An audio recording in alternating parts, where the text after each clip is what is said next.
بالله من الشيطان الرجيم. بسم الله الرحمن الرحيم. إن الله وملائكته يصلون على النبي يا أيها الذين آمنوا صلوا عليه وسلموا تسليما. اللهم صل على سيدنا وشفيعنا وحبيبنا ومولانا محمد معدن الجود والكرم والآله وصحبه وبارك وسلم صلاة وسلاما عليك يا سيدي يا رسول الله. بزرگان ملت حضرات کرام، گزشتہ روز زکوٰۃ کی شرائط عرض کی تھیں، یعنی زکوٰۃ کی ادائیگی کے لیے ان شرائط کا ہونا ضروری ہے، جس میں سب سے پہلے مسلمان قابل ہے، بالغ ہے، عرض کی گئی صاحب نصاب ہونا ہے، سال کا کامل قمری سال کا گزرنا ہے، آپ کے ساتھ عرض کی تھی۔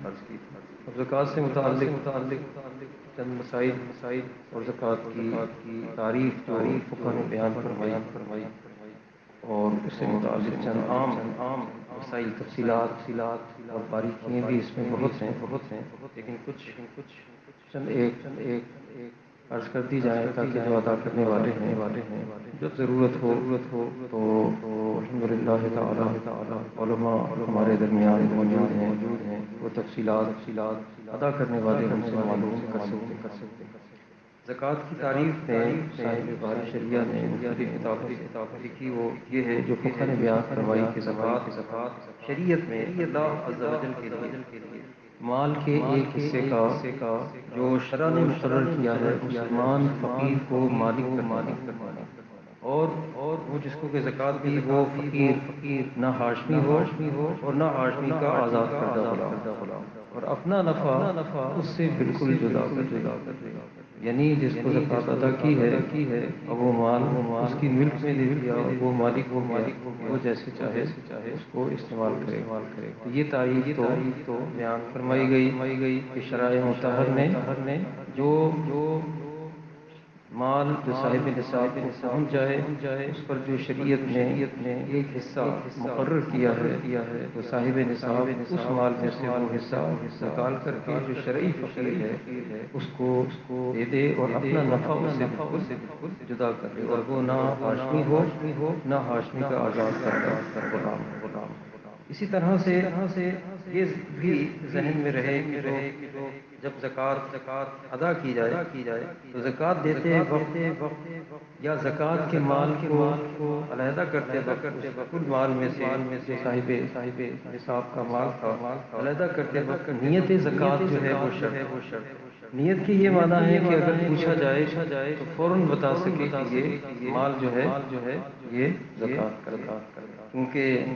اگر وہ سال بھر صدقہ اور خیرات میں مصروف دیتا رہے اور بعد میں اگر چاہے اختتام کر کے اب میں نے دیا تھا فقیروں کو وہ اب میں زکوٰۃ میں شامل کر لوں تو یہ نہیں۔ ہاں یہ ہے کہ اگر زکوٰۃ دی اور اس وقت نیت نہیں کی اور وہ فقیروں نے خرچ نہیں کی اور ان کے پاس موجود ہے تو اب اگر نیت کریں تو اس کو تو فقہ کہتے ہیں کہ یہ درست ہو جائے گی۔ تو اس لیے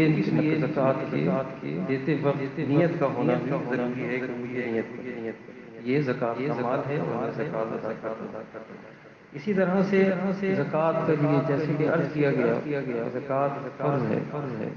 تو جو زکوٰۃ کی فرضیت کا انکار کرے وہ یہ تو کفر ہے کہ اللہ تعالیٰ جل شانہ کے فرض کیے ہوئے ایک حکم کا وہ انکار کرے معاذ اللہ۔ اسی طرح جو اس فرض کو نہ دے تو وہ فاسق ہے، اور جو دینے میں تاخیر کرے یعنی ایک مال پر زکوٰۃ فرض ہو گئی اب نہیں دے رہا تو اس کے لیے فرمایا کہ وہ مردود الشہادہ ہے۔ الغرض یہ زکوٰۃ کی فرضیت کا حکم جو ہے وہ بہت ہی اہم ہے۔ اسی طرح سے فقہ نے لکھا کہ مباح سے زکوٰۃ جو ہے وہ ادا نہیں ہوتی، یعنی صرف استحباباً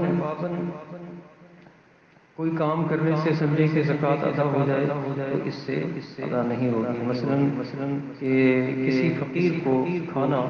کھلانے کے لیے دے دیا تو اس کو یہ کھلایا تو اب چونکہ کھانا تو کھلایا لیکن اس کو مالک نہیں کیا تو اس سے زکوٰۃ ادا نہیں ہوگی۔ ہاں اگر اس کی ملک میں دے دیا کہ یہ کھا لے یا لے جائے یا جو چاہے کرے تو اس صورت میں زکوٰۃ ادا ہو جائے گی، یہ ٹھیک ہے۔ اور یہ بھی فقہ نے بیان فرمایا کہ جس کو ہم زکوٰۃ کا مال دیں یہ بھی ضروری ہے کہ وہ اس مال پر قبضہ کرنا جانتا ہو، ایسا نہ ہو کہ اس کو ضائع کر دے یا پھینک دے، یعنی اس کی ملکیت میں آئے اور اس کو یہ ہوش ہو کہ وہ اس کو قبضہ کر لے۔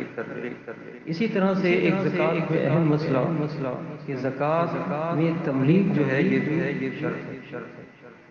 تملیغ سے مراد یہ ہے کہ زکوٰۃ کا مال تھا وہ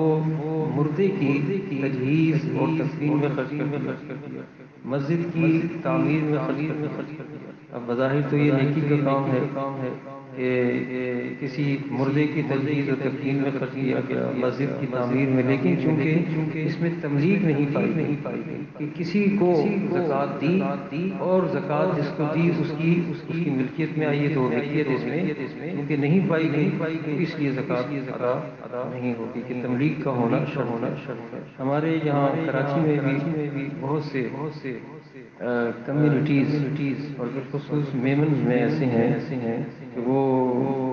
بڑی رقمیں جو زکوٰۃ کی نکالتے ہیں اس سے بہت سے مکانات اور فلیٹ خریدتے اور وہ لوگوں کو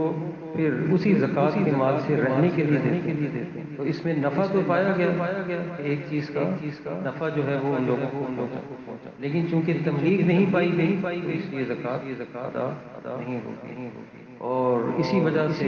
ماضی میں علماء نے ہمارے بینکوں کو یہ بات لکھی تھی کہ جو ڈائریکٹ زکوٰۃ کاٹ لیتے تھے اور پھر آگے دیتے تھے کہ اس میں تملیغ نہیں پائی جاتی، یہ غلط ہے، اور کورٹ سے عدالت سے سپریم کورٹ سے فیصلہ ہوا اور وہ اس کی تفصیلات آپ معلوم کر سکتے ہیں۔ تو یہ تملیغ جو ہے یہ بھی اس میں شرط ہے۔ اسی طرح سے زکوٰۃ کی ادائیگی میں یہ بات ہمیں پتہ چل گئی کہ فقیر کو مالک کر دیں اور وہ اس کو صدقہ کرے۔ اس لیے اس کا فائدہ ایک یہ بھی ہے کہ ہم اس کو اس طرح سے مال کو صف میں لا سکتے ہیں جیسے کہ ابھی عرض کیا تجہیز و تکفین میں یا مسجد میں کہ اگر شرعی فقیر ہے اور اس کو زکوٰۃ کے مال کا مالک کر دیا اور اس کو جب مالک کر دیا تو اب وہ اگر اس مال کو مسجد میں صرف کرے یا اور نیکی کے کام میں صرف کرے تو یہ جائز ہو جائے، جیسے کہ حدیث شریف میں آیا کہ اگر کوئی صدقہ اور نیکی کرنا چاہے اور وہ اس طرح سے کرے کہ وہ کسی کو دے اور وہ آگے کسی کو دے، حتیٰ کہ 100 ہاتھوں میں بھی اگر وہ صدقہ پہنچ جائے گا تو اللہ تعالیٰ ان سب کو اس کا ثواب جو ہے عطا فرماتا ہے۔ اسی طرح سے زکوٰۃ کا مال اگر چونکہ فرض کی زکوٰۃ ہے اعلان کر کے دیں تو یہ افضل ہے، اس کو افضل کہا گیا، لیکن اس میں ریاکاری جو ہے وہ نہیں آنی چاہیے کہ ریاکاری یعنی دکھلاوے کا معاملہ جو ہے وہ تو ہمارے یہاں حاصل نہیں کیا جاتا، بلکہ اس سے عمل کے ضائع ہونے کا بالکل واضح اندیشہ ہے۔ تو لیکن چونکہ فرضیت کے حکم میں ہے اس لیے اس کو اعلان کر کے اگر کوئی دے تو بالکل جائز ہے، اور عام صدقہ اور نفل صدقہ جو ہے اس کو چھپا کر دینا افضل ہے اور اس کو اعلان کر کے دینا افضل ہے۔ اسی طرح جب کسی فقیر کو زکوٰۃ دیں، شرعی فقیر ہے اور اس کو یہ کہہ کر بھی دینے کی ضرورت نہیں ہے کہ یہ زکوٰۃ کا مال ہے اور یہ میں تمہیں دے رہا ہوں، اس لیے کہ ہمارا مذہب اسلام یہ بھی پسند نہیں کرتا کسی کی عزت نفس جو ہے وہ مجروح کسی کی عزت نفس کو مجروح نہ کیا جائے، بلکہ اس کو بغیر بتائے ہم سمجھتے ہیں کہ یہ شرعی فقیر ہے، مستحق ہے تو اس کو زکوٰۃ کا مال دے سکتے ہیں اور وہ اس مال کو اپنے مصرف میں اپنے استعمال میں لے آئے۔ اور اگر خدا نخواستہ بعد میں معلوم یہ بھی ہوا کہ یہ مستحق زکوٰۃ نہیں تھا تب بھی دینے والے کی زکوٰۃ جو ہے وہ ادا ہو جائے گی۔ اسی طرح سے اگر کسی عالم کو دیں، کسی بزرگ شخصیت کو دیں، انہیں پتہ ہے کہ یہ شرعی فقیر ہیں اور ان کو زکوٰۃ دی جا سکتی ہے تو انہیں تو ظاہر ہے کہ بہت ہی اعزاز اور عزت کے ساتھ ہدیہ کہہ کے نظر کہہ کے وہ کسی طرح سے قبول کر لیں اور اس کے بعد وہ اس زکوٰۃ کے مال کو اپنے استعمال میں لے آئیں اور خدا نخواستہ اگر کسی کی حقارت کی اگر نظریہ ہوگا یا خیال ہوگا یہ تو انتہائی خطرناک اور بدترین بری بات اور بزرگوں اور علماء کے ساتھ قدر ایسا کرنا ہی نہیں چاہیے اور یہ آداب کے بھی خلاف ہے۔ حدیث شریف میں بھی جیسے آیا کہ حضور النور علیہ السلام نے فرمایا کہ جو ہمارے بڑوں کا ادب نہ کرے اور ہمارے چھوٹوں پر شفقت نہ کرے تو وہ ہم میں سے نہیں۔ تو علماء کا تو بالخصوص بہت ہی اعزاز اور عزت ہے۔ اسی طرح اہل خاندان میں عزیز و اقارب میں کسی کو زکوٰۃ ادا کر رہے ہیں گھر والوں میں سے قریبی لوگوں میں سے تو ان کو اور پتہ ہے کہ یہ اتنا دیکھ لیں کہ یہ شرعی فقیر ہیں یعنی ان کو زکوٰۃ دی جا سکتی ہے، صاحب نصاب نہیں ہے تو ان کو بچوں کی عیدی کہہ کر کے دے سکتے ہیں یا کسی کو بطور ٹھیک ہے اپنی ضرورت کے لیے رکھ لو، بطور قرضہ کے رکھ لو، قرض حسنہ کے طور پہ رکھیں آپ استعمال کریں بچوں کی عیدی کے لیے ضروریات کے لیے، ایسے قریب ترین لوگوں کو اہل خاندان میں دے سکتے ہیں۔ بلکہ حدیث شریف میں فرمایا کہ اہل خاندان کا حق تو پہلے ایک تو زکوٰۃ کی ادائیگی کا ثواب ملے گا اور دوسرے صلہ رحمی کا بھی ثواب ملے گا۔ شریعت میں اسلام میں صلہ رحمی کی بڑی تاکید آئی کہ اس کا بہت لحاظ اور اس کا بہت ہی خیال جو ہے وہ کیا جائے۔ اسی طرح سے زکوٰۃ کے مسائل میں اور بھی کئی چیزیں ہیں جو ہمیں پیش نظر رکھنی ہے کہ بعض مسائل میں جیسے کہ پیسے کیش ہے کہ جو رائج ہے ہمارے معاشرے میں جو روپیہ چل رہا وہ 200 درہم یعنی 52.5 تولے چاندی کی مال جو ہے اس کی آج کل رقم جو ہے 1,37,000 تقریباً 52.5 تولے چاندی کی جو تو یہ رقم کیش کی صورت میں ہے، روپے کی صورت میں ہے یا بانڈز وغیرہ کی صورت میں ہے یا اور ان صورتوں سے کسی کے پاس ہے اور اس پر سال گزر جائے ظاہر ہے کہ اس کو زکوٰۃ ادا کرنی ہوتی۔ تو یہ کچھ چند مسائل تھے زکوٰۃ سے متعلق جو میں نے آپ کے سامنے عرض کی۔ کل کی نشست میں انشاءاللہ تعالی ہمارے قریب ترین اہل خاندان میں وہ لوگ جن کو ہم اگر وہ صاحب نصاب ہیں تو ان کو زکوٰۃ دے سکتے ہیں وہ کون ہیں اور قریب ترین لوگوں میں سے جن کو نہیں دے سکتے وہ کون ہیں انشاءاللہ تعالی اس کے متعلق بعض مسائل اور اس سے عرض کیے جائیں گے۔